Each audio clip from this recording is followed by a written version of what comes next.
नमस्कार दोस्तों, आप सभी का study for UPSC PC channel में स्वागत है। आज का ये जो वीडियो होगा इसमें दो हिस्सों में हम लोग बातचीत करेंगे। पहला हिस्सा जो होगा वो आंदोलन से रिलेटेड होगा कि क्या हो रहा है, और देख ही रहे हैं ये फ़ोटो क्या है। और स्केलिंग की चर्चा की है। आयोग के जो सचिव हैं उन्होंने बोला है कि हम नॉर्मलाइजेशन नहीं स्केलिंग करेंगे, ऐसा बोला गया है। किसके द्वारा? तो आयोग के सचिव के द्वारा। तो ज़रा समझेंगे कि वो क्या बोल रहे हैं, क्या टोपी पहना रहे हैं, क्या हमें स्केलिंग नॉर्मलाइजेशन क्या है, ज़रा इसको भी थोड़ा सा समझेंगे हम लोग। दूसरे हिस्से में दो टॉपिक पढ़ेंगे क्योंकि अब पढ़ना भी अनिवार्य हो गया है आप लोगों के लिए। भले ही आपका पीटी री एग्ज़ाम हो या मेंस हो, कुछ भी हो, री एग्ज़ाम की संभावना भी है।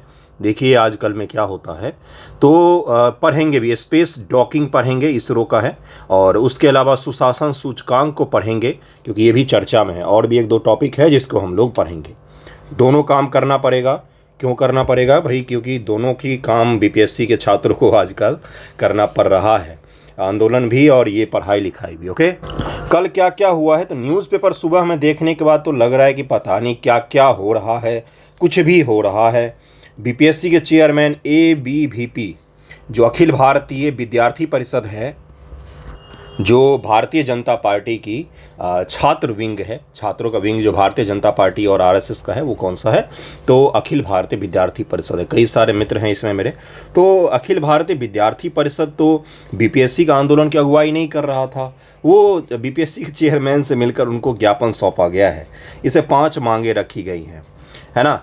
उसके बाद से सुनते रहिएगा। पीके जो हैं प्रशांत किशोर जी, उनके साथ कुछ छात्र जाकर मांग रख कर आए हैं। वो बोल रहे थे 18,000 बच्चों का री एग्ज़ाम होना चाहिए। पप्पू यादव के साथ भी कुछ छात्र गए थे जो मांग रख कर आए हैं अपनी। इतना अलग अलग डिवाइड कर दिया है इन सब ने आंदोलन को।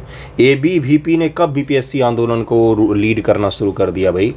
ये तो बीपीएससी के छात्रों का था। एबीवीपी तो उसमें इन्वॉल्व नहीं था शुरुआत के दिन से। यहाँ तो कुछ शिक्षक और छात्र कर रहे थे, लेकिन चेयरमैन से कौन मिल रहा है? तो एबीवीपी मिल रहा है, अखिल भारतीय विद्यार्थी परिषद मिल रहा है। हो सकता है उसके कुछ छात्र सपोर्ट कर रहे हों, मैं उसको मना नहीं कर रहा हूँ। स्टूडेंट विंग है, अच्छा विंग है, लेकिन वो बीपीएससी आंदोलन का चेहरा कब से हो गए? तो ये एक हुआ है। दूसरा, स्केलिंग के बारे में बीपीएससी के सचिव ने बोला, जो न्यूज़पेपर में भी छपा है। और जो आपका चैनल है एबीपी न्यूज़ को जब उन्होंने इंटरव्यू दिया तो उसमें भी ये चीज़ की चर्चा की उन्होंने कि हम स्केलिंग करने जा रहे हैं। स्केलिंग क्या होता है ज़रा वो भी मैं समझाऊंगा। क्या इस तरह की चीज़ें प्रैक्टिस हो रही है अभी देश में? तो बिल्कुल हो रहा है। कहाँ पर हो रहा है तो दिखाता हूँ मैं आपको।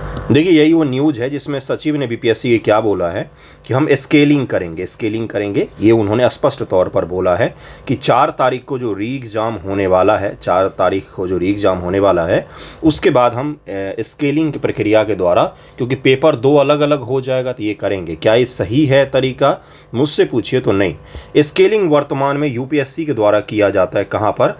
तो मेंस एग्जामिनेशन में। जैसे आपने देखा होगा कि बीपीएससी में एक बार क्या हुआ था कि मैथमेटिक्स ऑप्शनल का जो टॉपर था, वो टॉपर इसीलिए बन गया था क्योंकि मैथमेटिक्स ऑप्शनल में उसके शानदार मार्क्स आ गए थे। तो फिर बीपीएससी ने उसको ड्रॉप कर दिया क्योंकि बीपीएससी स्केलिंग नहीं कर पाती थी ऑप्शनल पेपर में। ऑप्शनल पेपर में स्केलिंग क्यों किया जाता है? क्योंकि गणित का पेपर अलग होगा, हिस्ट्री का पेपर अलग होगा।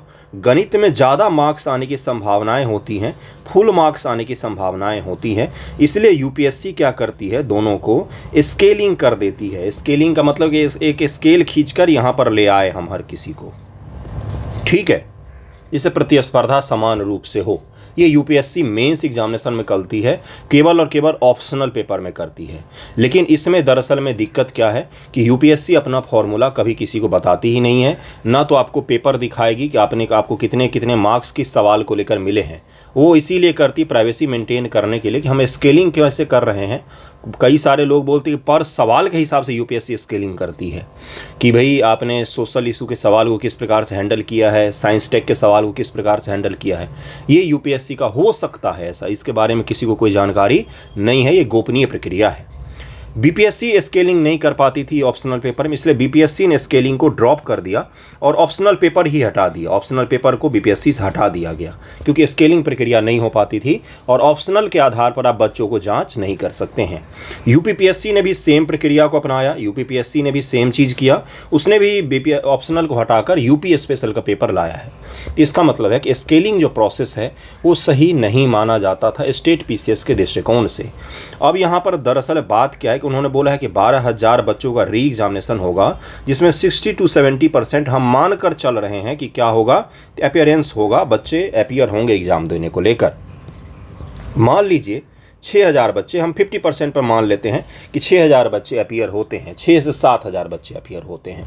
अगर एक सेंटर की बात होती जहां पर 100 से 200 बच्चे अपीयर होते हैं तो वहां पर आप इस चीज़ को इग्नोर कर सकते थे। जैसे 66 बीपीएससी मेंस में पीटी में हुआ था कि एक सेंटर का एग्ज़ाम कैंसिल करके दोबारा एक सेंटर का री एग्ज़ाम हुआ था, तो वहाँ पर स्केलिंग वगैरह नॉर्मलाइजेशन करते तो उसका कोई खास फर्क नहीं पड़ता है। लेकिन दरअसल में यहाँ पर पीटी के रिजल्ट के बाद पास ही होंगे 22,000 करीब में बच्चे, और बीपीएससी के सचिव महोदय ही बोल रहे हैं कि हम स्केलिंग की प्रक्रिया करेंगे। स्केलिंग की प्रक्रिया और नॉर्मलाइजेशन में क्या डिफरेंस होता है वो ज़रा समझिएगा। जैसे आपको दिल्ली से कहाँ पर जाना है, पटना जाना है। एक व्यक्ति गया है कहाँ, किससे, एक व्यक्ति गया है ट्रेन से, एक व्यक्ति गया है फ्लाइट से। गया क्या है, मुख्य लक्ष्य क्या था, पटना ही था, तरीका अलग अलग है। मुख्य लक्ष्य क्या है कि दो अलग अलग लेवल के पेपर को समकक्ष लाना, तरीका अलग अलग है। कि स्केलिंग प्रक्रिया होती है, एक नॉर्मलाइजेशन प्रक्रिया होती है। क्योंकि नॉर्मलाइजेशन को लेकर विवाद हुआ है, इसलिए उन्होंने उसी चीज़ को दूसरे प्रोसेस से करने की कोशिश की है। सेम चीज़ कर रहे हैं वो, बस प्रोसेस उनका अलग है, वो है स्केलिंग। तो यानी कि नॉर्मलाइजेशन का मिलता जुलता जुड़वा भाई है। नॉर्मलाइजेशन में डिवाइड किया जाता है जबकि स्केलिंग में मल्टीप्लाई किया जाता है। अब मैं ज़्यादा गणित में नहीं जाऊँगा क्योंकि ज़्यादा कन्फ्यूजिंग हो जाएगा। बस ये समझिए कि प्रोसेस अलग अलग है, मुख्य लक्ष्य एक ही है। लक्ष्य क्या है, और ये करना ही पड़ेगा क्योंकि 6 से 7,000 बच्चे हैं यहाँ पर, तो इसलिए उनको करना ही पड़ेगा। इसीलिए तो बच्चे पेपर को री एग्ज़ाम करवाने की मांग कर रहे थे। आप तो फिर से वही कर रहे हैं जो कर रहे थे। स्केलिंग नॉर्मलाइजेशन में प्रक्रिया बस अलग है, परिणाम तो एक ही होगा। एक्चुअल मार्क्स जो हैं बच्चों के, किसी के 100 आ रहे हैं, किसी का 80 आ रहा है, तो 80 वाले को 80 नहीं मिलेगा, 100 वाले को 100 नहीं मिलेगा। हो सकता है 100 वाले को 95 मिल जाए, 80 वाले को 85 मिल जाए। ये डिफरेंस होगा, चाहे वो स्केलिंग कर लीजिए चाहे वो नॉर्मलाइजेशन कर लीजिए। मैं कोई अफवाह नहीं फैला रहा हूँ, आयोग के पक्ष को भी रखा मैंने आपको और अब समझाने की पूरी कोशिश भी की है। बस कान पकड़ने का तरीका अलग है, पकड़ना तो कान ही है अंत में। तो स्केलिंग नॉर्मलाइजेशन में कुछ खास डिफरेंस नहीं होता है। एक में डिवीजन का प्रोसेस होता है नॉर्मलाइजेशन में, और स्केलिंग में मल्टीप्लिकेशन का प्रोसेस होता है। गणित इसका थोड़ा सा कॉम्प्लेक्स है, पढ़ते होंगे आप लोग शायद। स्टैटिक्स में स्केलिंग नॉर्मलाइजेशन ये सब पढ़ा जाता है, इसको विशेष रूप से ध्यान में रखिएगा। ये आयोग ने स्पष्ट किया है, ये गलत है, नहीं करना चाहिए। इसीलिए तो बच्चे री एग्जामिनेशन की मांग कर रहे हैं। समझ में आ रहा है आपको? ये आयोग के सचिव ने ही बोला है। इतने सारे अलग अलग प्रतिनिधि मंडल मिल रहे हैं और आयोग के चेयरमैन एबीवीपी से मिल रहे हैं, जबकि वो तो छात्र आंदोलन का प्रतिनिधित्व कर ही नहीं रहे थे। छात्र आंदोलन का जो प्रतिनिधित्व कर रहे थे उनसे आपको मिलना चाहिए था, वो तो सीएम से मिलना चाहते हैं। तो बड़ा ही कॉम्प्लेक्स सा मुद्दा हो गया है। क्या करें, बताना तो पड़ेगा ही मुझे, ठीक है। तो बस यही बोलूँगा कि एकजुट रहिएगा और भटकिएगा मत। हमारा जो मांग है वो अभी भी स्थिर ही है। मांग क्या था, मैंने आपको कोशिश किया है कि आप समझें कि स्केलिंग और नॉर्मलाइजेशन प्रक्रिया अलग है, उसका परिणाम एक ही होगा, ठीक है। तो वही चीज़ है कि भाई मैंने आपको बहुत ही छोटा सा शब्द में बोला कि कान पकड़ना है अंत में, चाहे वो इधर से पकड़ें, घुमा कर पकड़ें, पकड़ना कान ही अंत में। वही स्केलिंग और नॉर्मलाइजेशन कदाचित एक ही जैसे एक ही परिणाम प्राप्त होगा। उसके साथ में आज पढ़ेंगे भी हम लोग। क्यों पढ़ेंगे? क्योंकि आपका देखिए पीटी एग्ज़ाम होगा तो भी पढ़ना चाहिए, मेंस एग्जामिनेशन होगा तो भी पढ़ना चाहिए। आपको पढ़ना मत छोड़िए। ये जो आप दिमागी रूप से इतना परेशान हुए हैं, उससे आपको एक ही चीज़ बचा सकता है, वो है पढ़ाई। इधर ध्यान केंद्रित करेंगे साथ में तो सही रहेगा आपके लिए, ओके। देखिए क्या है, स्पेस डॉकिंग का मिशन सक्सेसफुल हो गया है भारत के इसरो, मतलब ये मिशन शुरू हुआ है, अगले कुछ समय में ये सक्सेसफुल हो जाएगा। स्पेस डॉकिंग को ज़रा हम लोग समझेंगे। डॉक का मतलब क्या होता है? जैसे आपने सुना होगा कि भाई डॉक यार्ड बनाया गया है, और कहाँ पर बनाया जाता है? बंदरगाह पर। वहाँ पर क्या गया, जहाज़ों को डॉक किया जाता है। डॉक का मतलब देखिए, जैसे कोई एक सैटेलाइट है, ठीक है, ये सेटेलाइट है मान लीजिए, दूसरा सेटेलाइट है, दूसरा सेटेलाइट है, दूसरा कोई सेटेलाइट है, दूसरा कोई सेटेलाइट है। कितना ख़राब सेटेलाइट बनाया मैंने। इन दोनों को जोड़ना है हमें। क्या करना है, एक तो होगा कि इनमें सिग्नल के थ्रू जोड़ दें, इनको हम कम्युनिकेशन के थ्रू जोड़ दें। जो हमारे सेटेलाइट होते हैं कौन से, तो जो हमारे पृथ्वी के नेविगेशन के लिए सेटेलाइट होते हैं, जो मैप वगैरह के लिए सेटेलाइट होते हैं, नेविगेशन जिसको बोलते हैं, जैसे जीपीएस है, भारत का नाविक है, इसमें सेटेलाइट बहुत सारे होते हैं, जैसे 36, 38 इतने सारे सेटेलाइट होते हैं अलग अलग। वो अलग अलग घूम रहे होते हैं एक दूसरे से, बस वो सिग्नल के थ्रू कांटेक्ट कर सकते हैं।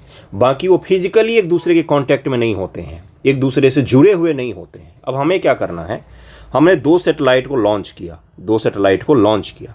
अब ये एक दूसरे से फिजिकली कनेक्ट हो जाएंगे, स्पेस में जाने के बाद एक दूसरे से जुड़ जाएंगे, आपस में जुड़ जाएंगे और ऊर्जा का ट्रांसफ़र भी कर सकते हैं, एक दूसरे से संवाद आसानी से हो सकता है। यानी कि 2 सेटेलाइट ऊपर जाकर जो अलग अलग हैं वो दोनों जुड़ जाएंगे। इसी को क्या कहा जाता है, स्पेस डॉकिंग कहा जाता है। मूवी देखा है आपने स्पेस वाले, जैसे इंटरस्टेलर देखा है आपने, उसमें जब पृथ्वी से कोई जाता है तो उसको डॉक करना पड़ता है इंटरनेशनल स्पेस स्टेशन पर अपने शिप को, तो वही प्रक्रिया है, स्पेस डॉकिंग इसको कहा जाता है। ओके, इससे पहले, भारत से पहले, अब जरा फैक्ट सुनिएगा पीटी को लेकर। भारत से पहले कितने देशों ने ये काम किया है, तो भारत से पहले अमेरिका ने ये काम किया है, अमेरिका के अलावा रूस है, रूस के अलावा चीन है। ये 3 ही देश हैं दुनिया में जो स्पेस डॉकिंग कर पाए हैं। भारत है, भारत चौथा देश होगा। भारत को क्यों करना है, क्योंकि अगले साल गगनयान जो है मिशन, ये हमारा जाने वाला है कहाँ पर, तो ये हमारा मिशन होने वाला है, इसमें स्पेस डॉकिंग तकनीक का हमें उपयोग करना पड़ेगा। कोई कॉम्प्लेक्स टॉपिक, क्या ये कॉम्प्लेक्स होता है टेक्नोलॉजी? बिल्कुल होता है, बिल्कुल ही बहुत कॉम्प्लेक्स होता है स्पेस में डॉक करना। ठीक है, दूसरा जो हम सोच रहे हैं कि 2035-36 तक हम अपना स्पेस स्टेशन बना लें एक अंतरिक्ष में, तो उसके लिए भी हमें इस डॉकिंग की टेक्नोलॉजी प्राप्त करनी होगी। तो इसरो चूँकि आत्मनिर्भर बन रहा है, तो डॉकिंग की तकनीक हम अपना बना रहे हैं और वही सक्सेसफुल होने जा रहा है कुछ दिनों में। इसरो ने इसको लॉन्च कर दिया है, जब ये सक्सेसफुल होगा तो भी हम उसको पढ़ेंगे। ओके, तो इस टॉपिक को ज़रा विस्तार से देखते हैं, क्या इसका मायने है, क्या इसके इफ़ एंड क्लॉज हैं, क्या इसकी विशेषताएं हैं, क्या इससे हासिल करना चाहते हैं, क्या क्या इसमें चुनौतियां हैं, या अभी सभी चीज़ों को हम लोग देखेंगे। इस मिशन का क्या नाम रखा गया बंधुओं, तो SpaceX रखा गया है, SpaceX, ये ध्यान में रखिएगा, ये हमें अलग से ध्यान में रखना है। और PSLV 60 यानी कि पोलर सैटेलाइट लॉन्च व्हीकल, इस व्हीकल के माध्यम से इस सैटेलाइट को लॉन्च किया गया है। 60 यानी कि इससे पहले 59 बार ये उड़ चुका था PSLV, ये 60वीं बार उड़ा है, इसलिए PSLV 60 इसको नाम दे दिया गया है। तो ज़रा स्पेस डॉकिंग को हम लोग समझते हैं और उसके बाद से फिर दूसरे टॉपिक को भी देखेंगे। देखिए क्या है ये, इसरो का SpaceX इसका नाम है। एक चीज़ और बता देता हूँ, बच्चे पूछते हैं आंसर राइटिंग कब से शुरू हो रहा है। 20 दिसंबर से शुरू हुआ है गुरु, 20 दिसंबर से शुरू हुआ है और बीच में आंदोलन के कारण बहुत ज़्यादा प्रभावित रहा है, बहुत ज़्यादा रहा है। जुड़ना हो तो बताइएगा। 3 हैं, एक GS का ग्रुप है, एक NCERT का ग्रुप है। जो जीवन में पहली बार आंसर राइटिंग कर रहे हैं वो NCERT में जुड़े। GS में भी आपको सैटरडे को निबंध मिलता है, NCERT में मिलता है, और एक अलग से सेपरेट निबंध का ही ग्रुप है जिसमें सप्ताह में 3 दिन आपको निबंध लेखन के लिए मिलता है। डेली आंसर राइटिंग प्रैक्टिस के लिए सबसे बेहतरीन तरीका यही होता है कि आप ग्रुप में शामिल होकर लिखें। क्या होता है, उससे आपको एक कंपटीशन की भावना आएगी कि 200 बच्चे लिख रहे हैं, मैं नहीं लिख रही हूँ, या मेरा आंसर किसी से ख़राब हो रहा है, किसी से अच्छा हो रहा है। बस इन ग्रुपों की एक चीज़ आपको मात्र करना होता है, वो रेगुलर रहना। अगर आप रेगुलर रहेंगे तो सीख के जाएंगे, इसकी गारंटी मैं लूँगा, है ना। और इस सेल्फ स्टडी वाला अप्रोच है, इसमें आपको मेहनत करना पड़ता है। मैं स्पून फीडिंग नहीं करवाता हूँ कभी भी, ये गलत होता है बच्चों के साथ में, है ना। कोई आप बच्चे तो हैं नहीं, तो आपको खुद से मेहनत करना पड़ेगा। हाँ, मैं आपको पाथ गाइड करूँगा कि देखिए इस रास्ते पर आपको चलना है, मैं उतना ही कर सकता हूँ। ओके, तो जुड़ना हो तो बताइएगा। बहुत सामान्य सा फी है, बहुत ही सामान्य सा है। 200-300 रुपये का फी क्या होता है, उससे ज़्यादा मोबाइल रिचार्ज आपका। इसरो का SpaceX देखिए अब क्या होता है, SpaceX कहा जाता है, SpaceX। 30 दिसंबर 2024 को BPSC का जो नया वाला लेवल है, ये भी याद रखना है आपको। Space docking experimental SpaDeX mission के प्रक्षेपण के साथ महत्वपूर्ण उपलब्धि हासिल करने के लिए तैयार है, कर दिया है। इस मिशन का उद्देश्य क्या? उपग्रह डॉकिंग क्षमताओं का प्रदर्शन करना। 2 उपग्रह हैं, उनको हमें फिजिकली जोड़ना है। कहाँ पर? तो हमें स्पेस में उनको फिजिकली जोड़ना है, उनको हमें फिजिकली जोड़ना है स्पेस में, ताकि एक दूसरे से जुड़ जाएं, कनेक्ट हो जाएं और उनमें ऊर्जा का संचार भी होने लग जाए, यानी कि इलेक्ट्रिक या जो भी ऊर्जा है वहाँ पर वो एक दूसरे में आसानी से प्रवाहित होने लग जाए। ये पीडीएफ भी आपको मिल जाएगा जब आप कोई भी ग्रुप ज्वाइन करते हैं, तो ये पीडीएफ न्यूज़पेपर डिस्कशन का आपको वहाँ पर हिंदी इंग्लिश दोनों मिल जाता है। स्पेस डॉकिंग एक्सपेरिमेंट के बारे में, स्पेस डॉकिंग एक्सपेरिमेंट एक प्रौद्योगिकी प्रदर्शन मिशन है जिसके द्वारा इसरो अंतरिक्ष में डॉकिंग प्रौद्योगिकी प्रदर्शन करने के विकसित किया गया है। इससे पहले कुछ ही देशों ने हासिल किया है, ये भी ध्यान रखिएगा, क्योंकि यूपीएससी ने 2022 में एक सवाल पूछा, 2023 में एक सवाल पूछा, बड़ा ही खतरनाक सा सवाल था। उसने पूछा किन देशों के पास निम्न में से नेविगेशन प्रणाली है, ये पूछा था उसने। नेविगेशन प्रणाली किन देशों के पास है ये पूछा है किसने? तो यूपीएससी ने पीटी में पूछा है। तो आप समझिएगा कि इस तरह का फैक्ट पूछे जाते, इसलिए याद रखिएगा रूस, चीन, अमेरिका 3 देश हैं, भारत चौथा देश होगा। इस मिशन का उद्देश्य 2 छोटे अंतरिक्ष यान को एक साथ लाने, डॉक करने, अनडॉक करने मतलब जोड़ना और अलग करना, दोनों प्रक्रिया है जो भारत के अंतरिक्ष क्षमताओं में एक महत्वपूर्ण प्रगति को दर्शाता है। स्पेसडेक्स का प्राथमिक लक्ष्य पृथ्वी की निचली कक्षा में 2 छोटे अंतरिक्ष यान SDX-01 चेजर व SDX-02 टारगेट। एक होगा टारगेट, टारगेट क्या है आपका? SDM DYSP, और चेजर हैं, आप इसका पीछा कर रहे हैं कि किसी भी तरह से हमें हासिल करना है, तो यही होगा। एक होगा टारगेट और एक उसको चेज करके उससे खुद को कनेक्ट करेगा, ठीक है। तो ये प्रक्रिया जो पूरी होगी तो उसको हम क्या कहेंगे कि हमारा मिशन सक्सेसफुल हो गया है। निचली कक्षा में है, ये भी ध्यान रखिएगा, लोअर अर्थ ऑर्बिट इसको नाम दिया जाता है। ये उन्नत सेंसर प्रणोदक प्रणालियों का उपयोग करते हुए स्वायत्त रूप से डॉकिंग करेंगे। ये मैनुअल नहीं होगा, स्वायत्त रूप से बिल्कुल डॉकिंग करेंगे, एक दूसरे से बिल्कुल स्वायत्त होंगे, ऑटोनोमस तरीके से डॉकिंग करेंगे ये। द्वितीयक उद्देश्यों में विद्युत शक्ति हस्तांतरण का परीक्षण और अंतरिक्ष यान नियंत्रण का प्रदर्शन। वही मैंने आपको बोला ना कि इलेक्ट्रिक पावर एक दूसरे में ट्रांसफ़र करेंगे, पहले खुद को जोड़ेंगे, इलेक्ट्रिक पावर एक दूसरे में ट्रांसफ़र करेंगे। ये काम कौन करेगा? तो ये दोनों जो स्पेस में भेजे गए हमारे छोटे छोटे उपग्रह हैं वो ये प्रदर्शन करेंगे। मिशन अवधि 2 वर्ष है। मिशन डिजाइन स्पेसडेक्स 2 उपग्रह SDX-01 और SDX-02 को ध्रुवीय उपग्रह प्रक्षेपण यान PSLV का उपयोग करके 470 किलोमीटर की कक्षा में स्थापित करेगा। ये भी याद रखिएगा, 470 किलोमीटर, क्या पढ़ाना पड़ रहा है। अलग हो जाएं धीरे धीरे एक दूसरे के, अंततः 20 किलोमीटर से 3 मीटर की दूरी पर डॉकिंग करेंगे। और दोनों उपग्रह भारतीय डॉकिंग सिस्टम BDS से सुसज्जित हैं। BDS में बहुत सारी चीज़ें लगी हुई हैं जो इनको क्या करेगा, जो इनको डॉक करने में मदद करेगा। BDS क्या है? तो भारतीय डॉकिंग सिस्टम है, भारत का अपना बनाया हुआ सिस्टम है। इसी की हम लोग परीक्षण करने जा रहे हैं कि ये सही है कि नहीं है। ओके। स्पेसडेक्स शैक्षणिक संस्थान स्टार्टअप से 24 पेलोड ले जाने के लिए PSLV के चौथे चरण POEM PSLV orbital experimental module 4 का प्रयोग करेगा, जो प्रयोग कक्षा में सूक्ष्म गुरुत्वाकर्षण वातावरण का लाभ उठाएंगे। डॉकिंग चुनौती क्या होगा? तो शुरुआत में जो चेजर और टारगेट, ये जो 2 सैटेलाइट हैं, इनकी रफ्तार कितनी होगी? 28,800 किलोमीटर प्रति आवर।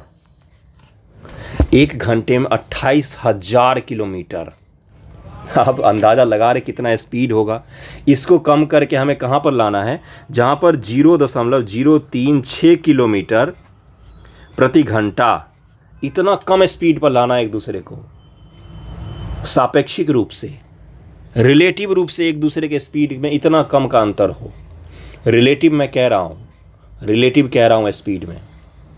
रिलेटिव स्पीड क्या होता है? एक ट्रेन चल रही है पूर्व दिशा में, इस तरफ चल रही है 60 किलोमीटर प्रति घंटे की रफ्तार से, दूसरी ट्रेन 40 किलोमीटर की रफ्तार से दूसरी ट्रेन चल रही है। आप 40 वाले में बैठे हैं या 60 वाले में बैठे हैं, आपको ट्रेन की रफ्तार कितनी दिखेगी? तो 20 किलोमीटर पर आवर की रफ्तार दिखेगी, क्योंकि दोनों ट्रेन सेम डायरेक्शन में जा रहे हैं और दोनों का रिलेटिव स्पीड क्या हो जाएगा, एक दूसरे को घटाकर हम प्राप्त कर सकते हैं।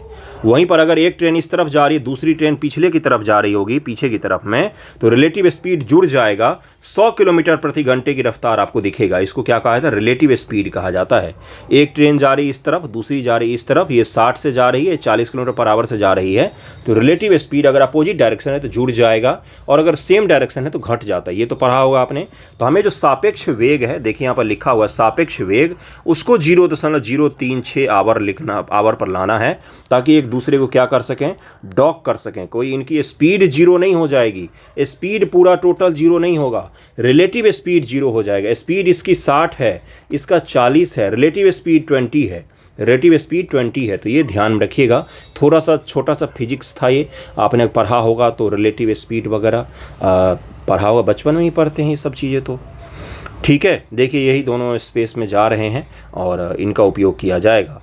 स्पेस डॉकिंग की प्रक्रिया मैंने आपको समझा ही दिया है कि क्या होता है, किस प्रकार से काम करेगा, महत्वपूर्ण क्यों है। आने वाले जो हमारे बड़े मिशन होंगे उसके लिए महत्वपूर्ण होगा। स्पेस स्टेशन बनाने जा रहे हैं हम लोग, उसके लिए महत्वपूर्ण होगा। गगनयान प्रणाली जो है उसके लिए भी महत्वपूर्ण होगा। इसलिए ये काफ़ी महत्वपूर्ण टेक्नोलॉजी है जिसमें हम आत्मनिर्भर होने जा रहे हैं। इससे पहले कुछ ही देशों ने इसको हासिल किया है, तो इसको ध्यान रखिएगा। अगले टॉपिक पर हम लोग चलते हैं। अगला जो टॉपिक है वो पीटी फैक्ट भी है, और समझने के लिए इसमें कुछ खास नहीं, बस पीटी फैक्ट है। दरअसल में दिल्ली में अगर आएंगे, मुखर्जी नगर में रह रहे होंगे, तो इसके पास में ही एक इलाका है जो राजघाट का पूरा इलाका होता है। यमुना जी के तट पर ये पूरा इलाका स्थित है। यमुना का बहुत ही पीसफुल और बहुत ही शांत जगह है। अगर शांति में बैठना चाहते तो यहाँ पर जा सकते हैं।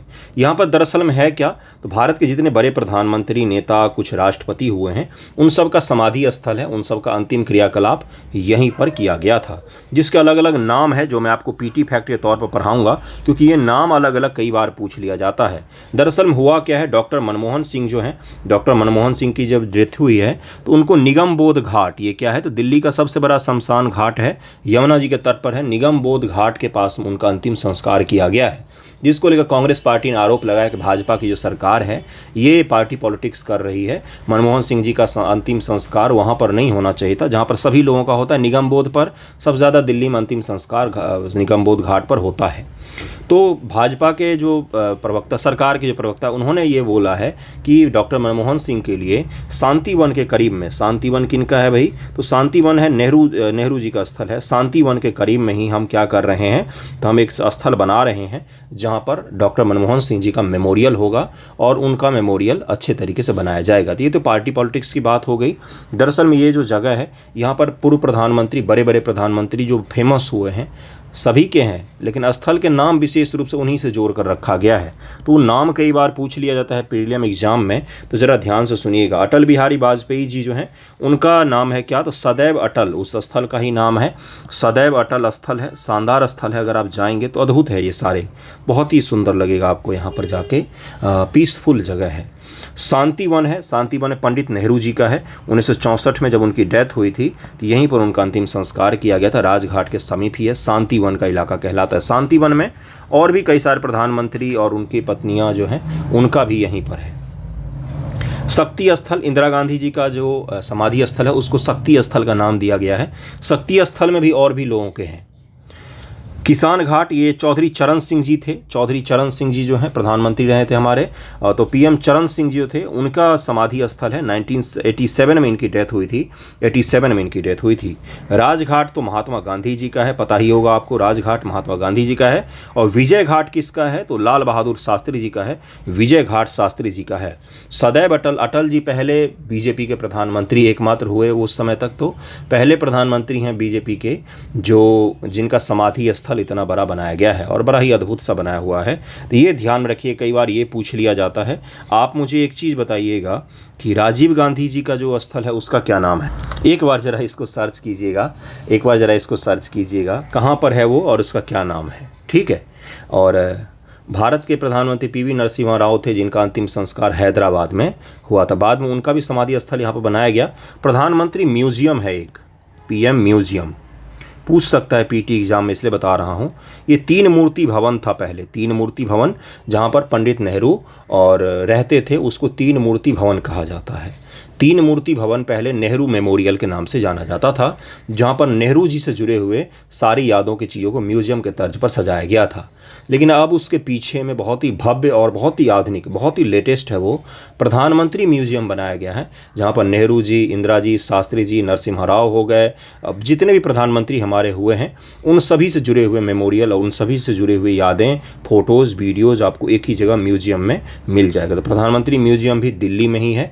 पहले वो नेहरू मेमोरियल के नाम से था, अब वो प्रधानमंत्री म्यूजियम के नाम से जाना जाता है। तीन मूर्ति भवन कहलाता था पहले और नेहरू जी का आवास था। ओके, तो ये भी ध्यान रखिएगा। अगला टॉपिक देखिए क्या कि केंद्र सरकार ने बोला है कि हम centre not to release it's 2023 good governance index will focus on 2025। 2023 का जो गुड गवर्नेंस इंडेक्स था वही जारी नहीं किया गया। सरकार को भी लग गया होगा कि भाई गुड गवर्नेंस नाम पर तो कुछ हुआ ही नहीं है, बच्चों को भिगो भिगो कर मार रहे हैं, कहाँ से गुड गवर्नेंस। भारत सरकार की बात कर रहा हूँ मैं, तो इसलिए उन्होंने बोला है कि अब छोड़ो, 2025 में हम जारी करेंगे नेक्स्ट एडिशन इन 2025 में हम जारी करेंगे। Not to release the delayed good governance index 2023, इन्होंने बोला है 2025 में हम नया ही इसका जारी करेंगे। तो गुड गवर्नेंस इंडेक्स किस आधार पर तैयार किया जाता है, कब से इसको शुरू किया गया है, इसको जरा देख लेते। प्रीलियम एग्जाम के दृष्टिकोण से महत्वपूर्ण है, मेंस के दृष्टिकोण से भी महत्वपूर्ण है। ओके, सुशासन सूचकांक इसको कहा जाता है। 25 दिसंबर 2019 सुशासन दिवस, जो अटल बिहारी वाजपेयी जी का जो जयंती होता है, उनका जो जन्मदिन है वो 25 दिसंबर को है, क्रिसमस है ना, के अवसर पर कार्मिक लोक शिकायत और पेंशन मंत्रालय किसके द्वारा, the ministry of pension public governance and pension जो है पर्सनल एंड पब्लिक गवर्नेंस जो मंत्रालय है, कार्मिक लोक विभाग जिसको बोलते हैं, उसके द्वारा ही जारी किया जाता है। ये पूछा जाएगा आपसे, क्या नाम है इसका, कार्मिक लोक शिकायत और पेंशन मंत्रालय। गुड गवर्नेंस इंडेक्स GGI की शुरुआत की गई है। बीपीएससी ने मेंस एग्जामिनेशन में 68 में भी और 69 में भी जब से शॉर्ट आंसर इंट्रोड्यूस किया गया है ना, शॉर्ट वाले सवाल, तो दोनों वर्ष एक एक इंडेक्स से सवाल पूछा गया। एक बार नीति आयोग का एक इंडेक्स पूछा गया और एक बार वर्ल्ड ट्रेड ऑर्गेनाइजेशन का एक इंडेक्स है उसका बारे में पूछा गया था। इसे सभी राज्य और केंद्र शासित प्रदेशों द्वारा शासन की स्थिति प्रभावों का आकलन करने के लिए समान उपकरण के रूप में तैयार किया गया है। GGI के प्रमुख उद्देश्य में शामिल है सभी राज्यों, केंद्र शासित प्रदेशों में शासन की तुलना करने के लिए मात्रात्मक डेटा प्रदान करना, शासन सुधार के लिए उपयुक्त रणनीति बनाने के लिए राज्यों, केंद्र शासित प्रदेशों को सक्षम बनाना ताकि शासन व्यवस्था को बेहतर व परिणामोन्मुखी बनाया जा सके। इसमें एक शब्द मैं देता हूं, अगर सबसे कठिन पूछना होगा तो क्या पूछेगा, प्रतिस्पर्धी संघवाद। प्रतिस्पर्धी संघ क्या बोला जाता है, प्रतिस्पर्धी संघवाद की अवधारणा, जहाँ पर क्या हो, सभी राज्य एक दूसरे से प्रतिस्पर्धा करें गुड गवर्नेंस को लेकर कि हम अपने यहाँ अच्छा करते हैं तो हम अपने यहाँ अच्छा करते हैं। इसको क्या कहा जाता है कि संघ और जो उसके राज्य हैं, उसके विंग हैं, वो एक दूसरे से प्रतिस्पर्धा कर रहे हैं, इसलिए इस तरह के इंडेक्स तैयार किए जाते हैं ताकि राज्य एक दूसरे से प्रतिस्पर्धा करे, कंपटीशन करे और आगे बढ़े। एक शब्द मैंने आपको दिया है, इसको ध्यान में रखिएगा, कॉम्पिटिटिव फेडरलिज्म कहा जाता है शायद इसको। GGI सूचकांक का निर्धारण देखिए क्या है। ये सूचकांक को वैज्ञानिक रूप से शासन के विभिन्न मानदंडों के आधार पर तैयार किया गया। इसमें निम्नलिखित 10 सेक्टरों पर फोकस किया जाता है। कौन कौन से आधार पर बच्चों का मापन किया जाता है, जैसे आपका मापन किस में होता है, history, polity, geography, economics, science, Bihar special, इन सभी आधारों पर आपका क्या किया जाता है, मूल्यांकन किया जाता है। उसी प्रकार से सरकारें अपना मूल्यांकन किस आधार पर करेंगी, तो इस सूचकांक के तहत में तो पर्यावरण, कृषि संबद्ध क्षेत्र, वाणिज्य उद्योग, मानव संसाधन, सार्वजनिक स्वास्थ्य, आर्थिक प्रशासन, समाज कल्याण, न्यायिक व सार्वजनिक सुरक्षा, नागरिक केंद्रित प्रशासन और शोधकर्ता। अब देखिए जरा ध्यान दीजिएगा, यूपीएससी ने एक बार बड़ा ही खतरनाक सा सवाल पूछा। उसने पूछा कि भाई ये बताओ कि वर्ल्ड बैंक जो जारी करती है ईज ऑफ डूइंग इंडेक्स जो जारी करती है, उसमें कौन कौन सा पैमाना शामिल नहीं होता है, किस क्राइटेरिया पर नहीं मापा जाता, ये पूछा था यूपीएससी ने। तो आपसे भी ये पूछा जा सकता है अगर थोड़ा सा तमीज़ का सवाल बनाएगा तो, वरना ये पूछेगा कि 10 कितने सेक्टर में जारी किया जाता है, 8 क्षेत्र, 9 क्षेत्र, 10 क्षेत्र, 11 क्षेत्र, ये पूछेगा बीपीएससी। नया ट्रेंड जो है तो 10 सेक्टरों को ध्यान में रखा जाता है, ये भी आप थोड़ा सा ध्यान रखिएगा, है ना। तो ये हैं इनमें। तो पूछ सकता है, इसलिए इसको भी ध्यान रख सकते हैं। उपरोक्त वर्णित 10 शासन क्षेत्रों पुनः 51 संकेतकों का आधार पर, अब उस 10 को भी फिर 51 में बांटा जाता है, सब डिवाइड करके उसको निकाला जाता है। मूल्यों की गणना करने के लिए अंतर संकेतकों के एक शासन क्षेत्र के तहत अलग अलग वेटेज दिया जाता है। जैसे कृषि और संबद्ध क्षेत्र के अंतर्गत अलग अलग भार के 6 संकेतकों को शामिल किया जाता है। कृषि के लिए ये है 0.4 में से मान लीजिए बिहार को मिला 0.1 एक संकेतक के आधार पर। तो ये क्या हो गया कि मार्क्स निकाल रहे हैं कि कौन किस सब्जेक्ट में पास हुआ है, किस में फेल हुआ है। सूचकांक में राज्य केंद्र शासित प्रदेशों को 3 अलग अलग समूहों बांटा जाता है। बड़े राज्य जैसे बिहार, यूपी, राजस्थान, आंध्र प्रदेश, ये सब बड़े राज्य हो गए। उत्तर पूर्वी पहाड़ी राज्य उत्तराखंड, हिमाचल, सिक्किम, अरुणाचल, ये सब क्या हो गए, अलग राज्य हो गया। संघ राज्य क्षेत्र जैसे दिल्ली, पंडिचेरी, ये सब क्या हो गए, तो संघ राज्य क्षेत्रों में आ गए। इन 3 आधार पर बांटा जाता है, ये भी ध्यान रखिएगा। सभी संकेतकों पर राज्य केंद्र शासित प्रदेशों को अलग अलग स्थान दिया है, जिसके आधार पर इन राज्य केंद्र शासित प्रदेशों की रैंकिंग की गणना की जाती है। इसी को सुशासन सूचकांक कहा जाता है। तो ये मैंने आपको पढ़ा दिया है दोनों टॉपिक, और कल मिलेंगे अगर तो हैप्पी न्यू ईयर। अगर इसके बाद एक और वीडियो मैं अपलोड करता हूँ तो फिर ठीक है, नहीं तो कल अगर मिलेंगे तो नव वर्ष की ढेर सारी शुभकामनाएं आप सभी को। बहुत कुछ सीखा है आपने इस वर्ष में, बहुत कुछ पढ़ा है। अगला वर्ष अच्छा ही होगा, हर समय अच्छा ही होगा अगला वर्ष किसी भी दृष्टिकोण से। पास फेल से ज़्यादा मायने रखता है जीवन। उसमें अगर कुछ आपने प्रगति की है तो यानी कि आपका वर्ष शानदार रहा है, आगे भी शानदार ही होगा। पॉजिटिव अप्रोच रखना चाहिए हमेशा जीवन में। तो हैप्पी न्यू ईयर भी मैं अभी बोल देता हूँ आप सभी को। खुश रहें हमेशा, और टेंशन बिल्कुल भी ना लें। परीक्षा हो या आंदोलन हो, किसी भी चीज़ का टेंशन ले लें, बिल्कुल कूल होकर बैठना है, ठीक है। थैंक यू सो मच आप सभी का वीडियो देखने के लिए।